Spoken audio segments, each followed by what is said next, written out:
Terima kasih Anda masih bersama kami di MNC News Now. Pemirsa, aksi keji pelecehan seksual terhadap anak kembali terjadi di Ciputat, Tangerang Selatan. Seorang bocah sekolah dasar menjadi korban pelecehan seksual dan aksi pelaku terekam kamera pengawas dan viral di media sosial.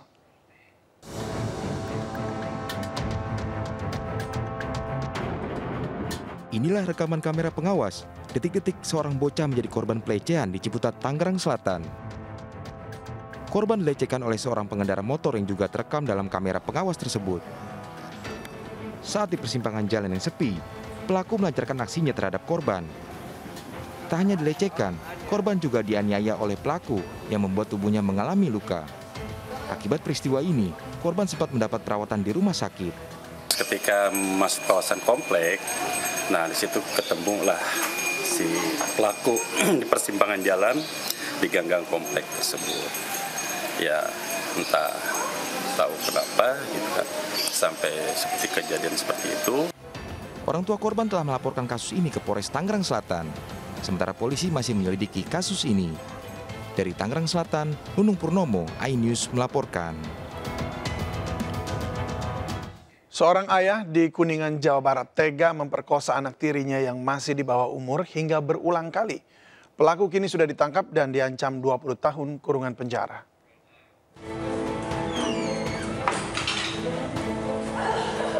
DS pria berusia 36 tahun ini langsung diamankan Polres Kuningan, Jawa Barat. Pria warga desa Sangkan Urik Ciganda Mekar Kuningan, Jawa Barat ini tega memperkosa anak tirinya berulang kali. Ibu korban curiga karena melihat tingkah laku yang aneh dari suaminya terhadap anak kandungnya. Kejadian ini pun terkuat setelah polisi mendapatkan laporan dari ibu korban. Awal mulanya adalah si ibu curiga karena bapak tirinya ini suka terlihat meremas pantat dan payudara si anak. Lalu ibu ini merasa aneh dan dipanggillah anaknya, ditanya, kamu udah pernah diapain aja sama bapaknya? Akhirnya setelah dibujuk oleh ibunya, akhirnya bercerita, anaknya menceritakan bahwa sudah disetubui oleh bapak tirinya berulang kali mungkin dari sejak dia SMP. Akibat perbuatannya, DS akan dijerat dengan Undang-Undang Perlindungan Anak dengan ancaman hukuman maksimal 20 tahun penjara dan atau denda maksimal paling banyak 5 miliar rupiah. Kini DS sudah ditahan di dalam sel tahanan Mapolres Kuningan. Dari Kuningan, Jawa Barat, Miftahuddin, iNews melaporkan. Ironi, anak-anak yang seharusnya dilindungi justru menjadi sasaran korban kekerasan seksual. Bahkan tak jarang para pelaku merupakan orang terdekat dari korban. Sudah sejauh apa komitmen pemerintah melindungi penerus bangsa dari jerat predator seksual? Telah bergabung bersama kami Wali Kota Tangerang Selatan, Benyamin Daphni. Selamat sore Pak Benyamin Daphni. Selamat sore Pak David. Ya, sehat selalu Pak. Sama-sama Pak, sehat. Ya, Pak, apa update dari kasus ini Pak? Sampai hari ini yang pertama tentunya dari pihak kepolisian masih terus menangani ya. Tapi dari kami unit kerja P2TP2A Kota Tangerang Selatan yang berada di bawah Dinas Pemberdayaan itu terus melakukan pendampingan baik kepada si anaknya maupun kepada keluarganya. Sampai dengan hari ini masih kita terus dampingi yang bersangkutan. Pendampingan ini dalam bentuk apa Pak? Secara psikologi kita hadirkan seorang psikolog di sana yang menjadi mitra dari P2TP2A kita. Kemudian dilakukan karena si anaknya seperti ceria, dia belum memahami apa yang terjadi terhadap dirinya. Dan kita khawatirkan menurut analisis dari psikolognya itu nanti mungkin sudah saatnya pada waktu dewasa dia baru tahu apa yang terjadi. Oleh karena itu dari sekarang dilakukan pendampingan, dibuat gembira, terutama kepada orang tuanya juga. Ketika nanti satu saat anaknya bertanya, maka sikap-sikap apa dan bagaimana cara orang tuanya menjelaskan kepada anak itu yang kita bimbing terus sampai dengan hari ini. Iya Pak Benyamin, dari informasi yang Anda dapatkan, sebenarnya bagaimana kok bisa anak ini tidak memahami gitu? Apakah apa sebenarnya yang terjadi begitu Pak? Apa sebenarnya yang terjadi atas anak ini? Ya memang bagaimanapun dia sudah mengalami sebuah penyiksaan ya, trauma kekerasan terhadap seksual terhadap si anak ini sudah terjadi. Itu dibuktikan dengan hasil visum yang dilakukan oleh RSUD kami dan sempat dirawat di RSUD, tetapi karena tidak sampai terlalu parah maka 1 hari diperkenankan pulang. Dan yang kami sayangkan adalah bagaimana seseorang yang memang tidak bisa kita ketahui kalau niatnya, tapi dia berhasil membujuk si anak ini untuk mengikuti kemauannya, itu yang kita sesalkan. Jadi ke depan mungkin aspek pengawasan lingkungan yang harus kita tingkatkan seperti itu, Pak David. Ini menarik sekali nih Pak, karena kita bicara soal aspek pengawasan lingkungan yang memang kalau kita lihat dari gambar yang beredar, artinya dari gambar CCTV, tampaknya memang tidak banyak orang di kawasan tersebut. Lalu kira-kira Pemkot sendiri akan melakukan hal apa untuk mencegah hal seperti ini kembali terjadi dalam lingkungan khususnya Pak?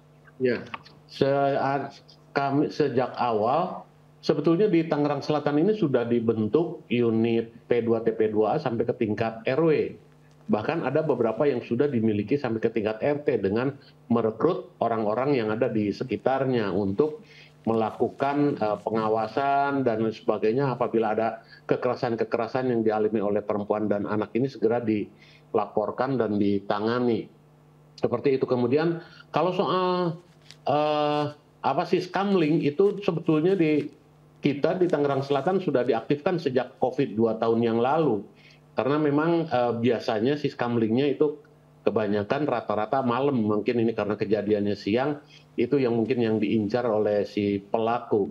Sehingga dengan demikian ke depan nanti akan menjadi perhatian kita untuk melakukan Siskamling ini mungkin selama tidak kurang 24 jam, mungkin kalau perlu akan kita aktifkan pada daerah-daerah yang kita anggap ya cukup rawan lah, kira-kira demikian terhadap kekerasan terhadap perempuan dan anak ini. Seperti demikian Pak David. Di kawasan Bapak, yaitu di wilayah Tangerang Selatan ini, daerah-daerah mana yang kelihatannya cukup rawan untuk kekerasan seksual atau predator anak?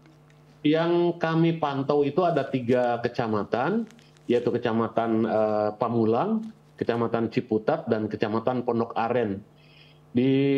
Untuk dimaklumi bahwa 3 daerah ini memang tingkat kepadatan penduduknya sudah sangat tinggi. Per hektarnya itu sudah lebih dari 11.000 jiwa per kilometer persegi. Mohon maaf, per kilometer perseginya sudah lebih daripada 11.000 jiwa di daerah-daerah ini. Bahkan Pamulang dan Pondok Aren itu sudah 12.000 jiwa per kilometer perseginya. Sehingga hal-hal seperti ini harus terus kita awasi, menjadi perhatian kami. Jadi 3 kecamatan itu yang menjadi fokus kita. Baik, boleh saya ulangi sedikit, di Pondok Aren, lalu Pamulang, kemudian di Pamulang, serta Ciputat. Dan di Ciputat. Ini memang dari data yang Anda kumpulkan sudah berapa sering ini terjadi, Pak? Relatif sejak kejadian-kejadian seperti ini sudah beberapa kali terjadi ya. Saya belum mencatat jumlahnya, tetapi yang tidak kami dengar adalah ketika COVID kemarin. Tapi sebelum COVID 2018, 2019 itu ada kejadian, saya lupa jumlahnya, tapi belasan lah kira-kira demikian di ketiga kecamatan ini. Dan sekarang ini adalah kejadian yang kedua mungkin ya untuk di 3 kecamatan tadi. Di Ciputat ini yang pertama untuk tahun 2022 ini, sementara 2021 yang lalu di Pamulang pernah terjadi juga 1 kali kalau nggak salah, demikian. Jika dilihat dari pengalaman sebelumnya itu, pelaku itu berasal dari memang wilayah kecamatan yang sama atau kecamatan yang berbeda atau bahkan dari luar wilayah Anda, Pak? Ada pelakunya dari lingkungan keluarga, ada kebanyakan pelakunya dari luar. Memang betul-betul pelaku penjahat seksual, katakanlah demikian, yang data dari kepolisian kita. Seperti itu, Pak David. Seperti yang barusan terjadi beberapa hari lalu ini, Pak, ya, terhadap anak wanita ini. Iya, kira-kira demikian. Ini dari luar dan sampai sekarang memang belum tertangkap, Pak, ya, pelakunya, Pak? Informasi dari pihak Polres seperti demikian, masih dalam pengejaran. Tetapi apakah ciri-cirinya mungkin apakah si anak juga sudah ditanyai atau bagaimana untuk bisa mengetahui ciri-ciri orang ini?